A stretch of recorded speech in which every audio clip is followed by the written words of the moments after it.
Catégorie suivante, pardon. Beaucoup de blagues sont faites chaque année sur le fait que RTL n'engage que des Miss Belgique comme animatrices.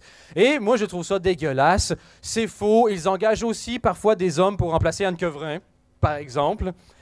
Et ce n'est pas la seule chaîne qui utilise, disons, le physique avantageux de ses animatrices pour faire parler d'elles. Il y a aussi la RTBF et on a voulu créer ce prix. Le prix de l'animatrice de la RTBF qui a l'air d'être trop belle pour travailler sur la chaîne publique et que quand on la regarde, on a même un petit peu l'impression d'être sur RTL. Un prix qu'on a baptisé le prix Élodie de Sélis. Dans cette catégorie, je tiens à préciser que c'est la catégorie pour laquelle je me suis fait le plus insulter.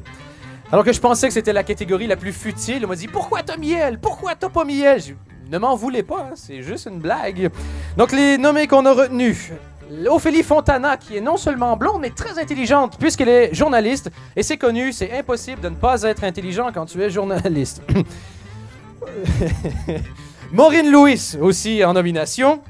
Tatiana Silva, parce qu'on ne pouvait pas faire que des blondes. Et aussi, évidemment, histoire d'être quand même gentil, Barbara Lewis, parce que nommer une sœur sans nommer l'autre, ça aurait été vraiment quand même un peu salaud. Et pour remettre cette mouche d'or, veuillez accueillir Élodie de Sélis. Bonsoir. Pour le prix Élodie de Sélis, d'avoir la chance d'avoir Élodie de Sélis, nous sommes choyés. Alors la chance, vous m'aviez demandé aussi de préparer une phrase. J'ai plutôt une question. Je ne sais pas exactement comment je dois le prendre. J'hésite entre être flattée et me dire que quand on donne le nom de quelqu'un à un prix, c'est que cette personne est morte en général. Je sais que je travaille dans les archives, mais quand même. Alors, celle qui a la chance de gagner ce prix fabuleux. Et d'arriver peut-être éventuellement à ta cheville.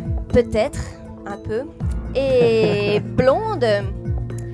Et j'espère que ça ne posera pas de problème avec ta sœur. C'est Maureen. Maureen qui a mis le paquet ce soir pour nous prouver qu'elle méritait vraiment son prix de l'animatrice trop belle pour travailler à la RTBF. Et on a préparé cette phrase juste avant. On avait hyper peur qu'elle arrive en training et en vieux sweatshirt. Donc ça nous fait plaisir, Maureen, que t'aies vraiment mis le paquet. Je me suis dit, je vais m'habiller un petit peu, je vais arriver un peu habillée. Ben merci beaucoup, hein. J'ai jamais reçu de prix, en fait, à part le prix de camaraderie en 4e primaire. On aurait pu penser un prix de maths, de sciences, mais ça confirme un peu le principe de ne pas être journaliste. Donc voilà, je sais pas, on dit qu'on est ému, on remercie ses parents qui ne sont pas là, le boucher, je sais pas, le teinturier. Ah, mon coiffeur aussi, qui n'est pas là. On demande une augmentation. Oui, mais ils sont tous partis. Ah, quoique non. Francis, je vais bien le prêter aussi. Hein. Joli presse-papier pour le bureau. Et honnêtement, ça risque pas de faire des problèmes avec votre sœur?